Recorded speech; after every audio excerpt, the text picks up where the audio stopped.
Finally, andito tayo sa isa sa pinakasikat na spots dito sa buong Japan, ang Senbon Torii or Thousand Torii Gate. Dito ito sa Fushima Inari Shrine sa Kyoto at this is our day 2. Pero teka ha, hindi lang ito basta-basta malaala Instagram spot. Bago nga pala kami makapunta dito ay kumuha kami ng tourist guide. So isa yon sa mga nabanggit sa amin. Ang mga shrine daw na ito ay para kay Inari Okami, ang Shinto god ng rice. Kaya kung mapapansin nyo, ang dami talagang local at negosyo ang nagdodonate ng Torii Gates dito. Bawat gate may pangalan at donor at petsa. Medyo mahaba-haba ngayon nilakaran namin. Maya-maya nga ay makikita nyo sa pinaka-entrance ay may dalawang rebulto na fox or tinatawag na kitsune. Sa Japanese mythology, ang kitsune ang messenger ni Inari. Sila yung pinakaparabantay ng shrine. Hawak nila minsan yung mga jewel, rice, simbolo ng kayamanan, wisdom, at protection. At ito nga sa video na ito yung pinakabungad ng entrance. Dito na kami iiwan ng aming tourist guide, pero bago yan, syempre, picture-picture muna. Ang dami nga mga kwento dito at nag-aakala na multo or nakakatakot yung fox.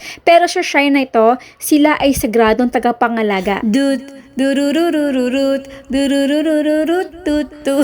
Pumagit na pa talaga no? Grabe guys, ang ganda-ganda talaga dito. Malapit na tayo sa pinaka-entrance at makita natin yung dalawang fox. Yung red gates na ito, dati nakikita ko lang ito sa mga magnet sa ref. Pero ngayong araw na ito, naku, super magical talaga. Ang tawag dito, Senbon, meaning 1,000. Pero in reality, more than 10,000 Torii Gates ito. Lahat ng ito ay aligned sa isang mountain trail paakyat sa Mount Inari. Sabi nila po pwede tumagal ng mga 2 hanggang 3 oras kung aakyatin mo hanggang taas. Pero okay lang. Mga bungad nga lang kami, 1 oras na kami halos naglalakad. Ang tip ko nga pala sa inyo kung gusto niyo talaga magpa-picture-picture na walang masyadong tao or video-video, ay maglakad-lakad pa kayo ng konti habang nga wala ng tao, ay doon na kayo magpa-picture-picture. Kasi hindi ko po pwede sabihin na malakad kayo hanggang dulo kasi aabutan nga kayo ng mga 3 oras. Guys, para itong walang katapusang lakad talaga. Kaya naman habang nalakad ka papalayo sa entrance, ay pakonti naman yung mga tao dito. At hindi na nga kami nalakad dito, medyo bumalik na kami papuntang entrance kasi medyo nalalayuan na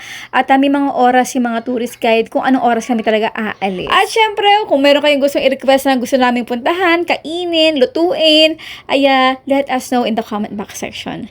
Bye! Enjoy!